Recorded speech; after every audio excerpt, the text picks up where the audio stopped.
오늘은 선지자 엘리야 이야기를 해보도록 하겠습니다. 구약 성경에서 소개된 많은 선지자들 중에 엘리야는 참으로 독보적인 존재감을 자랑하고 있는 그런 선지자라고 할 수 있을 것입니다. 엘리야는 열왕기상 17장에서부터 등장하는데요. 그가 활약한 시기는 북이스라엘에서, 그것도 성경 역사상 가장 악명이 높았던 아합 왕과 그 왕과 찰떡궁합을 자랑하던 왕후 이세벨의 시대였습니다. 특히 이세벨은 그 악명이 워낙 유난해서 요한계시록에까지 등장할 정도였습니다. 그러니 얼마나 시련이 많았겠습니까? 엘리야의 활약상은 우리 기독교인들이라면 모두가 다 알만한 굵직한 사건들이 많은데요. 그 중에서 그 대표적인 사건이 하나 있다면 그것은 갈멜산에서의 850대 1로 바알과 아세라 신을 섬기는 선지자들과의 흥미진진한 맞대결이, 그 사건이 가장 대표적인 사건이라고 할 수 있습니다. 그 외에도 절대 빠질 수 없는 이야기는 아담의 7세손 에녹과 함께 죽음을 보지 않고 하늘로 올라간 사람으로도 알려져 있는 것입니다. 그 장면은 열왕기하 2장에서 자세히 소개하고 있는데요. 요단강 건너편에서 많은 제자들이 지켜보고 있는 가운데 회리바람을 타고 하늘로 올라간 그 사건은 아주 독특하고도 특이한 사건이 아닐 수가 없는 것입니다. 지난 영상 중에 우리가 에녹을 한번 다루었으니까 오늘은 엘리야에 대한 이야기를 한번 살펴보도록 하겠습니다. 우리가 구약 성경을 볼 때는 우리가 지금까지 많은 강의 영상에서 말씀을 드렸듯이 구약의 기록은 하나님의 구속사적인 흐름에서 볼 때 먼 훗날에 이루어질 예언을 담고 있는 것이다 라고 말씀을 드렸죠. 야곱의 12아들은 예수님의 12제자와 천국 예루살렘 거룩한 성의 12문과 12기초석을 예언하는 것이라고 말씀을 드렸죠. 아브라함이 3일길을 가서 모리아산에서 이삭을 바치려 했던 사건은 훗날 그 자리가 앞으로 세워질 후손들의 나라, 곧 이스라엘의 수도로 세워질 것과 또 그 자리에서 예수님께서 십자가를 지고 수풀에 걸린 양처럼 십자가에 달려 죽으실 것을 예언하는 것이라고 했습니다. 노아의 홍수 사건 또한 말세에 있을 종말의 현상을 보여주는 예언이었죠. 바벨탑 사건 또한 이스라엘을 멸망시킨 바벨론 제국과 함께 마지막 계시록의 말씀에서도 중요한 의미로 바벨론이 등장하고 있는 것을 통해 예언적인 의미가 담겨 있는 것이라고 말씀을 드렸습니다. 이 외에도 말씀을 드리자면 수도 없이 많을 것입니다. 그처럼 이제 구약 성경은 절대 있는 그대로의 사건으로만 보면 안 된다고 말씀을 드렸죠. 그런 흐름 속에서 오늘 엘리야에 대한 이야기를 한번 살펴보도록 하겠습니다. 우선 엘리야의 승천에 대해서 생각할 때 열왕기하 2장에서 보여주는 내용 중에 꼭 주목해 봐야 할 사실이 몇 가지가 있는데요. 그 첫 번째는 엘리야가 회리바람을 타고 올라갔다는 사실이고, 두 번째는 요단강 건너편으로 가서 하늘로 올라갔다는 사실이고, 세 번째는 그 장소까지 동행했던 수제자 엘리사와의 관계 문제였던 것입니다. 오늘 이 내용을 다 설명드리지는 못하겠고 시간 되는 만큼만 설명드리겠고 나머지는 여러분들이 더 묵상해 보시기 바랍니다. 먼저 첫 번째 주제인 회리바람을 타고 올라간 사안에 대해서 생각을 해보겠습니다. 이 승천의 사건에 앞서서 엘리야는 먼저 길갈과 베델과 여리고를 방문을 하고는 그 다음에 요단강을 건너서 그의 제자인 엘리사 곁에서 회리바람을 타고 하늘로 올라가게 되었습니다. 자, 이 엘리야의 승천에 대한 이야기에는 참으로 중요한 많은 의미들이 담겨져 있는데요. 그런 것들을 지금 다 말할 수는 없을 것입니다. 특히 엘리야는 모세로 더불어 마태 17장에 보면은 예수님의 변화산상에 함께 나타난 사건도 있었고, 또 계시록 11장에서 두 증인을 이야기할 때는 이 두 증인의 예표로 엘리야와 모세의 모습이 겹치도록 표현하고 있는 것도 있습니다. 그런 점에서 엘리야와 모세는 또 다른 깊은 묵상과 연구가 필요한 인물이 아닐 수가 없는 것이죠. 자, 모세 죽음에 대해서도 엘리야 못지않은 미스터리한 점을 남겨놓고 있어요. 그런저런 모습들이 이 엘리야와 모세는 묘한 닮은 점이 있다는 것을 알 수가 있고, 나아가서 그런 이야기들 속에는 많은 예언적인 의미가 담겨 있다는 것인 겁니다. 그러면 그 모세와 조금 비교되는 점을 살펴보면, 모세가 죽을 때는 아무도 따라오지 못하게 하고 모세 혼자서 산속으로 들어가서 사라졌죠. 그래서 모세의 무덤이 어디 있는지 아직도 아무도 모르고 있을 정도로 은밀하게 진행을 했는데, 이 엘리야는 오히려 많은 제자들이 지켜보고 있는 가운데, 그리고 그의 수제자 엘리사가 바로 곁에서 지켜보고 있는 가운데 회립바람을 타고 올라갔으니 아주 이런 점은 색다른 모습이라고 할 수 있을 것입니다. 자, 그러면 그 엘리야의 마지막 승천의 장면에는 신비로운 장면들이 많이 있는데, 엘리야는 어떻게 하늘로 올라갔나요?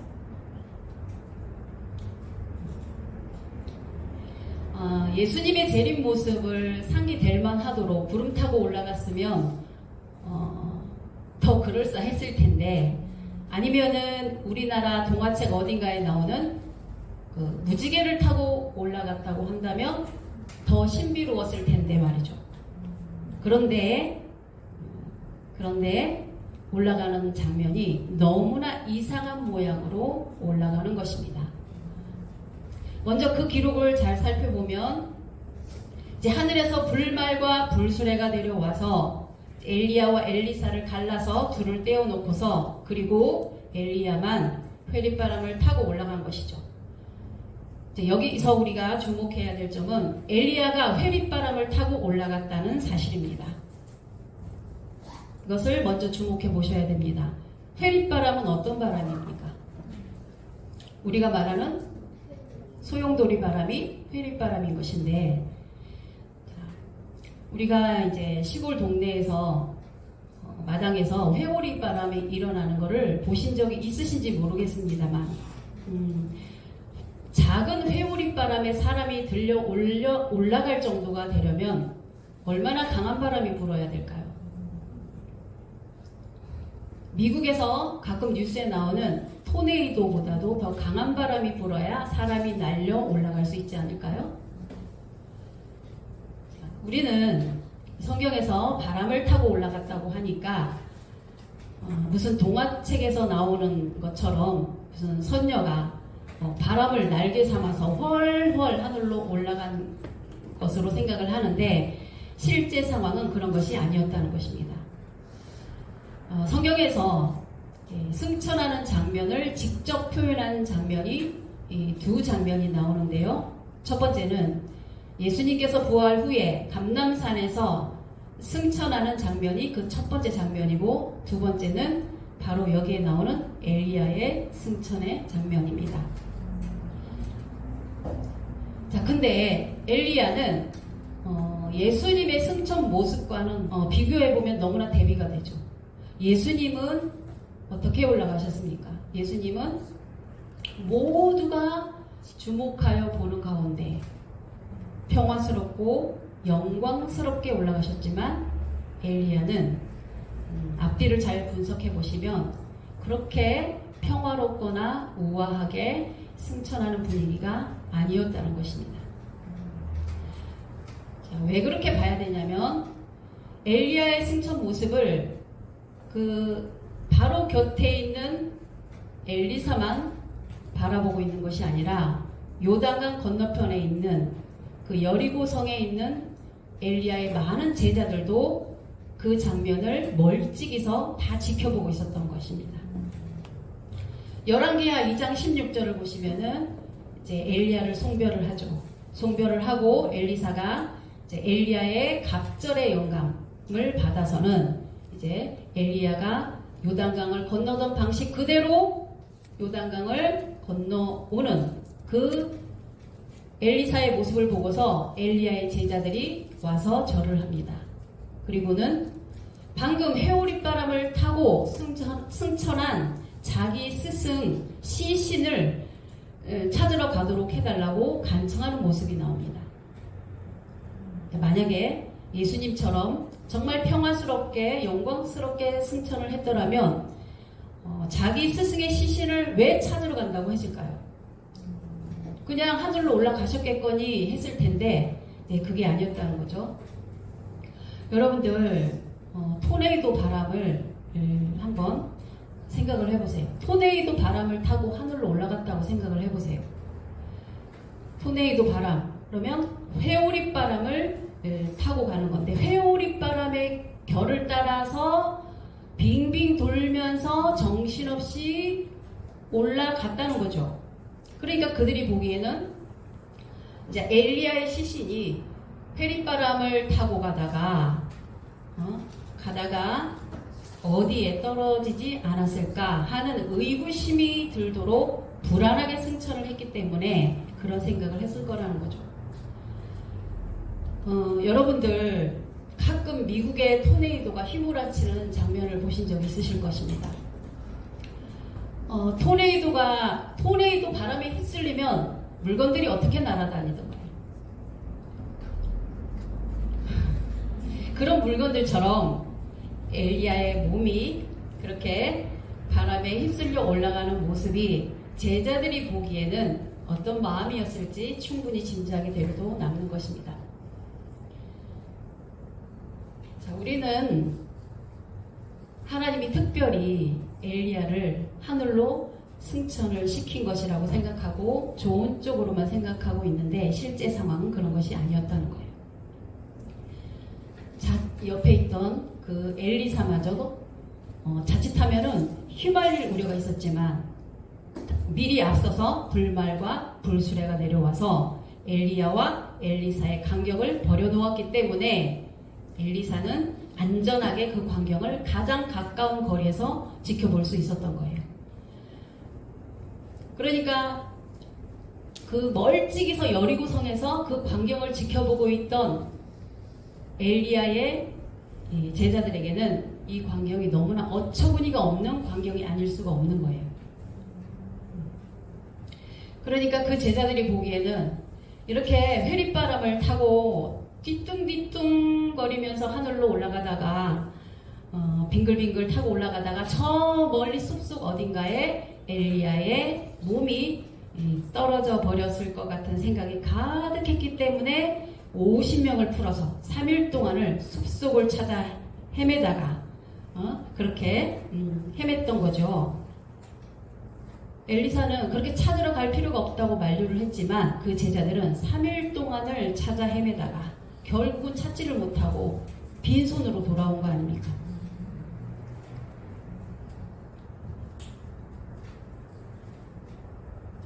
그러면 하나님은 엘리야에게 왜 이런 이상한 광경을 연출하셨을까요?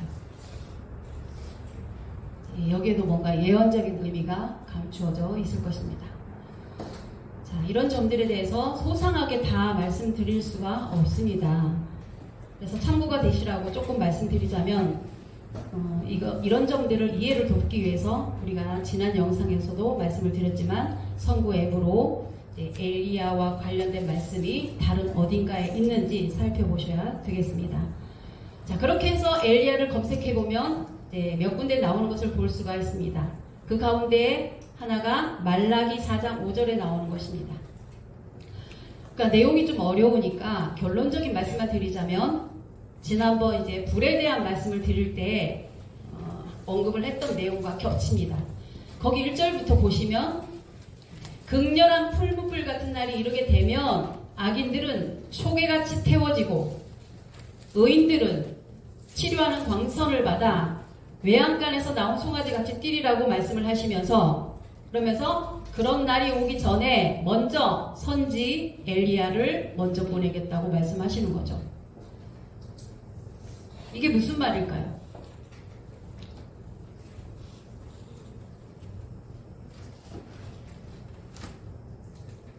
엘리야가 다시 올 거라는 예언인데, 마태 17장 12절과 마태복음 11장 14절 두 곳에서 말씀하고 계신 거예요. 예수님께서 말씀하시기를 말라기 4장에서 예언한 그 엘리야는 세례 요한으로 이미 이 땅에 왔다고 말씀을 하시는 겁니다.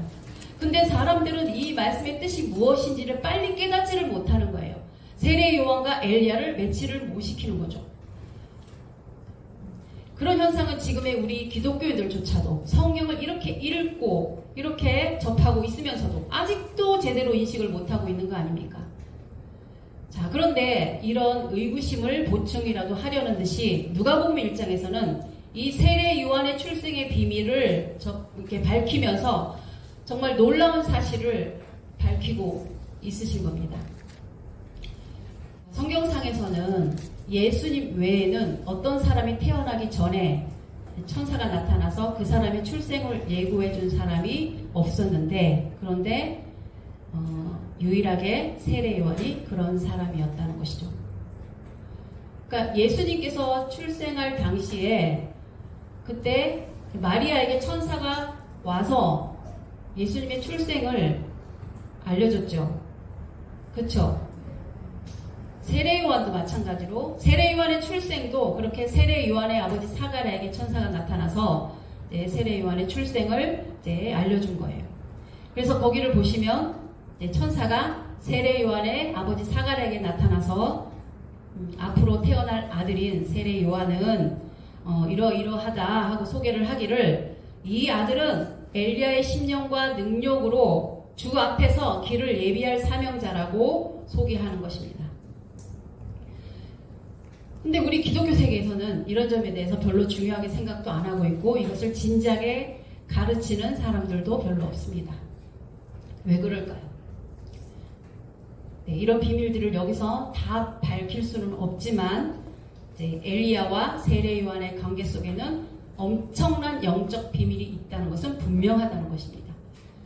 자, 그래서 하나님은 우리에게 성경을 주야로 묵상하라고 말씀을 하시고, 그리고 학자처럼 연구하라고 말씀을 하시는 거죠. 자, 그러면 회리바람을 타고 하늘로 올라간 엘리야와 세례 요한 사이에는 무슨 깊은 연관성이 있을까요? 자, 이것은 엘리야가 죽음을 회오리바람으로 맞이했다는 것이 세례 요한의 죽음에 대한 무슨 암시를 하는 건 아닐까요? 그러면 세례 요한은 어떤 죽음을 당했는지 여러분들 기억을 되뇌어 보시기 바랍니다. 자, 세례 요한은 광야에서 외치는 선지자였고 메뚜기와 석청을 먹었으며 세상의 욕망을 초월한 청렴한 선지자적인 삶을 살았어요. 그런데 그에 대비해서 그의 죽음은 어땠나요? 당시에 그런 이미지와는 다르게 그의 죽음은, 그러니까 헤롯이, 그때 당시 헤롯 왕이 자기 동생의 아내를 빼앗아 결혼하는 것이 부당함을 주장하다가 여인들의 미움을 받아서 헤로디아의 딸 살로메의 충판으로 희생 제물로 허무하게 죽은 것이 나오죠. 그러니까 많은 기독교인들은 세례 요한에 대해서 굉장히 높이 평가를 하고 있죠. 이 죽음마저도. 어떻게 평가를 하냐면 세상의 불의와 맞서 싸우다가 장렬하게 죽음을 맞이한 정의의 투사로 인식을 하는 것입니다. 과연 그럴까요? 과연 이방 나라의 왕인 헤롯이 자기 동생의 아내를 빼앗아서 결혼을 한다는 그 사실이 하나님 보시기에 그렇게 심각한 죄일까요? 그리고 헤롯이 지적받아야 할 죄가 어디 그뿐일까요? 그에 비해서 예수님은 어떤 삶을 살았습니까? 물론 세상의 죄악들과 싸운 것은 비슷한 것 같지만 예수님은 이방인들의 죄와 싸우지 않았습니다. 나는 잃어버린 이스라엘의 양들을 위해서 오셨다라고 말씀을 하셨고, 하나님의 선민인 이스라엘 백성들, 그것도 이스라엘의 기득권자들인 서기관과 바리새인들과 치열한 전쟁 같은 갈등을 겪고 사시다가 그들의 압박으로 결국은 십자가에 달려 돌아가신 것이었죠. 자, 그러면 예수님의 사역과 세례 요한의 사역의 성격이 좀 비교가 되시나요? 엘리야가 회오리바람에 휩쓸려 죽어간 그 모습이 이방인의 정치적인 회오리바람에 휩쓸려 속절없이 죽어간 세례 요한의 죽음과 겹쳐 보이는 것은 오직 저만의 착각일까요? 그리고 더 중요한 게 있는데, 말라기 4장에서 소개하는 엘리야는 어떤 역할을 한다고 하고 있습니까? 크고 두려운 풀무불 같은 날, 곧 메시아이신 예수님께서 오시기 전에 와서 아비와 자식의 마음을 중재해서 크나큰 재난을 당하지 않도록 준비하는 역할을 한다고 하죠. 이 말씀은 말라기 3장 1절에서는 주님의 길을 앞서가서 예비하는 길 예비자의 사명자로 소개하고 있는 것과 맥을 같이 하고 있는 것입니다. 그래서 우리가 세례 요한을 길 예비자라고 인식하는 것과 같은 맥락인 것이죠. 자, 그러면 더더욱 세례 요한은 이방인의 문제에 개입하는 것이 아니라 당시의 유대인들에게 예수님을 잘 받아들일 수 있도록 중재자 역할을 잘 하는 것이 길 예비자라는 본질적인 사명에 부합하는 것일 겁니다. 그리고 이런 말라기 4장이 소개하는 엘리야와 메시아의 관계에 대해서 서기관과 바리새인들도 어느 정도는 알고는 있었던 거예요. 그렇기 때문에 예수님께서 많은 기적을 베풀고 많은 사람들에게 메시아로 각인시켜 갈 때에 서기관과 바리새인들은 이 마태복음 17장 10절에서 보면은 서기관과 바리새인들도 예수님이 구약이 예언한 그 메시아라면 반드시 엘리야가 먼저 와야 되는데 엘리야가 아직 그들의 눈에는 보이지가 않으니까 예수님이 메시아일 리가 없다고 생각한 것이죠. 자, 그러면 서기관과 바리새인들은 그러면 엘리야가 눈에 보이지 않으니 예수님 메시아일 리가 없다 하면서 이제 던지신 그 질문에 예수님께서 그 비밀을 밝히신 겁니다. 사실은 엘리야는 세례 요한으로 왔고 그렇기 때문에 예수님 자신은 확실히 메시아가 맞다는 것을 밝히신 거죠. 자, 우리 대부분의 기독교인들은 그냥 예수님이 나의 죄를 위해서, 우리 죄를 위해서 십자가에 죽으시고 부활하셨기 때문에 우리의 구세주로 결과론적인 것만 믿고 있죠. 근데 예수님 당시의 사람들은 아직 죽음도 부활도 경험하지 않은 상태에서 예수님을 어떻게 메시아라고 받아들일 수 있었겠습니까? 어떻게 믿을 수 있었겠습니까? 많은 병을 고치고 오병이어의 기적을 보며 배불린 것으로 믿었을까요? 아니면 죽은 자를 살리고 바다를 잠잠케 하는 것으로 알았을까요? 그런 기적을 보고 믿은 사람들은 예수님 십자가 지실 때 다 떠나간 것입니다. 자, 그때 당시에는 오직 말씀을 근거로 해서만이 예수님이 메시아이심을 확증할 수 있었을 것입니다. 자, 그러니까 말씀이 없다면은 메시아를 분별할 수도 없는 것이고 분별할 수 없으니 어떻게 만날 수 있겠습니까? 자, 이미 초림의 예수님의 역사는 다 이루어졌고 다 지나갔으니 우리는 상관이 없다고 그렇게 생각하고 하실지 모르겠지만 그것이 다가 아니라 이제 우리 앞에는 더 중요한 재림의 역사, 첫째 부활과 천년 왕국의 역사가 기다리고 있으니 이런 문제를 결코 가벼이 넘길 수가 없는 것이죠. 이런 비밀이 풀어져야 재림의 비밀이 풀어질 수 있는 것이고, 이런 비밀이 담긴 책이 세상에 유일하게 성경책만 있으니까 다른 어떤 전문 서적보다도 더 진지하게 학자처럼 공부하고 묵상해야만 재림의 예수님을 만나게 되고 새하늘과 새 땅의 유업을 받을 수 있게 되는 것입니다. 엘리야의 비밀은 결코 이것으로 끝나지를 않습니다. 그것은 계시록을 통해 재림의 역사에도 어떤 형식으로든지 접목이 되어 또 나타나게 되어 있습니다. 그렇기 때문에 세례 요한과 예수님의 관계를 이해하지 못하면 예수님과 하나님과의 관계는 더더욱 이해할 수 없게 되고, 그런 바탕이 없다면 계시록에 나타나는 재림의 역사는 절대 풀어갈 수가 없다는 것입니다.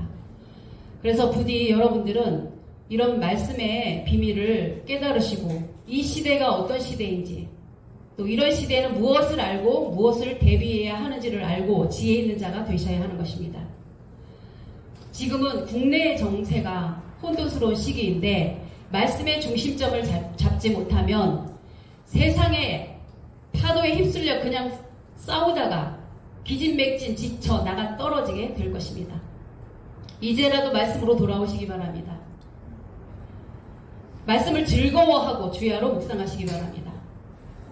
이 말씀의 비밀을 풀어내느냐 못 풀어내느냐, 이 진리를 찾느냐 못 찾느냐가 이 마지막 때 주시는 이 축복을 받느냐 못 받느냐, 나무의 수완처럼 살아가는 생명을 가지게 되느냐 못 가지게 되느냐라는 사실을 아시기 바랍니다.